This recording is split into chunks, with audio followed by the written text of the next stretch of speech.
big thing about getting it centered is really being braced here. You know, if I have my arms out like this and they're going like that, it's not going to center. But I got to really plant it, and then I can kind of lean my body in there, and you can see how easy that clay centers up.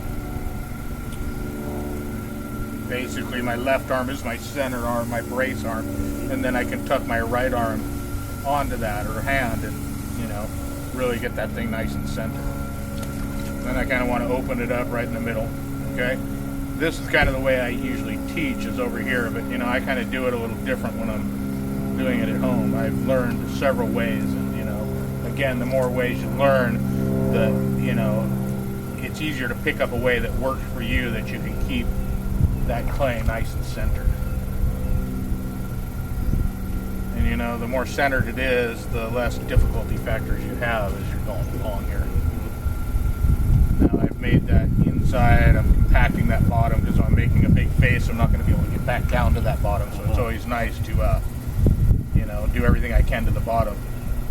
This little move is called a little claw move, and all it does is kind of even out the clay. Sometimes when you open it up, your clay is a little, you know, fat in one part, so this kind of makes it nice and even.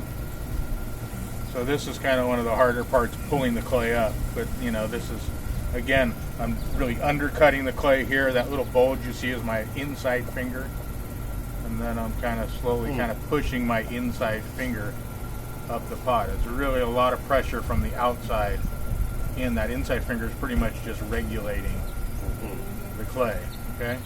These little finger marks are called throwing marks. You know, I'll go back down there again and undercut.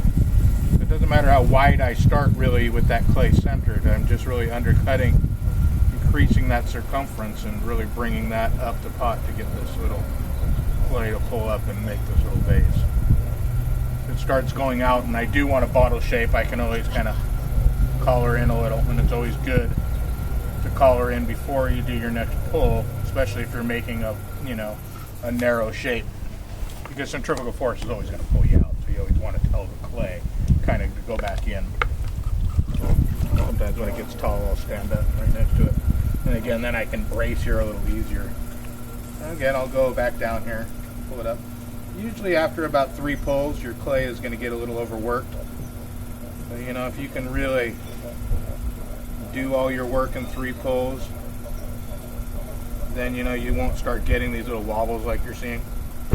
You know, because again, once it starts doing that, again, the clay is absorbing water every time I'm putting water on it. I need a lot of water just so my hand will, you know, slip over that clay. Otherwise, it grabs the clay and it really will twist.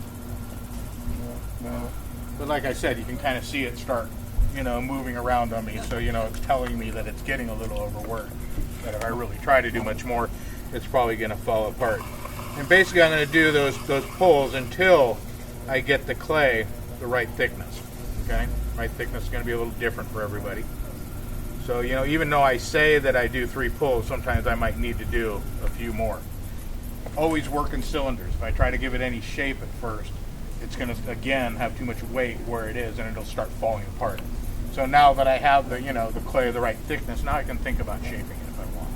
If I like this shape, I can, you know, stop here and, you know, just collar it in and make like one of the tall shapes you see there. Or, you know, and I always use a rib, okay, to compact that clay. I could easily just push my hand out onto my other hand, but, you know, I can really start altering the shape here if I want. And again, you can see it start kind of wobbling. You really don't worry about that. You just know you're putting a little too much pressure on it. But again, if I'm using these ribs, I can usually bring that shape back. I can either push that clay out or collar it in to make those shapes. And again, if I'm getting little weird spots, that just means that the clay is getting a little overworked, and maybe I shouldn't put, you know, all the curve there where, you know, the structure's not holding up really, you know. So go back there and compact that. And also use, again, I can just push my hand in there and push that clay out, but I like using these potter's ribs just because I think they give me, you know, nice shapes. And you can say, even though I was in that nice tight cylinder, you know, how I can really go back and do any shape I want. But if I tried to give it the shape at first, it would have just fallen apart. Okay? Just leave that one there.